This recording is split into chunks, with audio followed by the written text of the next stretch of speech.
Hi friends, welcome to நேயகாய் vlogs. இன்றைக்கி எல்லாேருக்கும் தெரிஞ்ச மாதிரி என்னோடய டே வந்து 3 o'clock ஸ்டார்ட் ஆச்சு. ஆனால் நான் அப்போ வீடியோ எடுக்க மறந்துட்டேன். அதுக்கப்புறம் தான் வீடியோ எடுத்தேன். 3:30க்கு மேலே தான் வீடியோ எடுத்தேன்.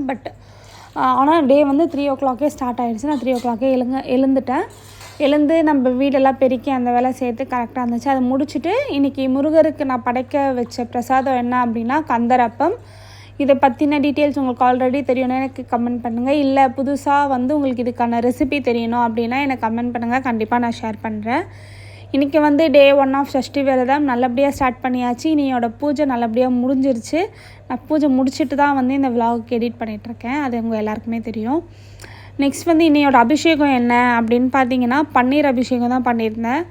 நான் இன்றைக்கி வந்து அதாவது டே 1 அப்படின்றதுனால ஃபஸ்ட்டு பன்னீர் அபிஷேகம் பண்ணியிருந்தேன்.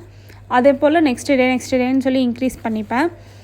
அபிஷேகத்துலேயும் எல்லா அபிஷேகமும் பண்ணலாம், நம்ம நார்மல் சாமிக்கு பண்ணுற மாதிரி. அது உங்களுக்கு அதை பற்றின டீட்டெயில்ஸ் எதனா தெரியணுன்னா கமெண்ட் பண்ணுங்கள், கண்டிப்பாக சொல்கிறேன். அதே போல் நான் எப்போவுமே வந்து சஷ்டி அப்போது வெத்தலை தீபம் போடுறது வந்து யூஷுவல் தான்.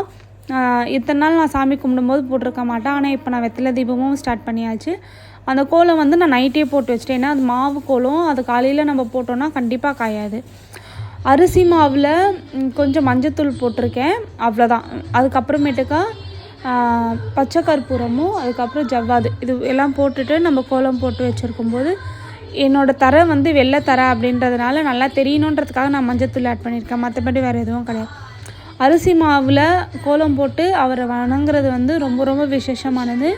உங்களால் முடிஞ்சால் நீங்கள் வாசல்லையும் கூட அந்த மாதிரி போட்டுட்டு நீங்கள் வந்து கும்பிடலாம், எந்த பிரச்சனையும் கிடையாது. அவருக்கு ரொம்ப ரொம்ப பிடிக்கும் அரிசி மாவில் கோலம் போடுறது. அதனால தான் நான் அரிசி மாவில் சஷ்டி கோலம்னு சொல்லிட்டு உங்களுக்கு தெரியும், ஆல்ரெடி நிறைய பேருக்கு தெரிஞ்சிருக்கும்னு நினைக்கிறேன். இல்லை அந்த அச்சு விற்கும் இல்லையா, அதில் பார்த்துமே நீங்கள் போடலாம். நான் அந்த சஷ்டி கோலம் தான் இன்றைக்கி போட்டுட்டு அது மேலே வந்து தட்டு வச்சுட்டு வெத்தலை தீபம் வச்சுட்டு 6 விளக்கு. ஆக்சுவலி நான் ஒரு நாள் ஒன்று இன்க்ரீஸ் பண்ணலான்னு நினச்சேன். அப்புறம் சரி வேண்டாம் அப்படின்னு சொல்லிட்டு 6 விளக்குமே வச்சு ஏற்றிட்டேன். 6 நாளுமே இந்த 6 விளக்குமே வச்சு தான் ஏற்றுவேன்.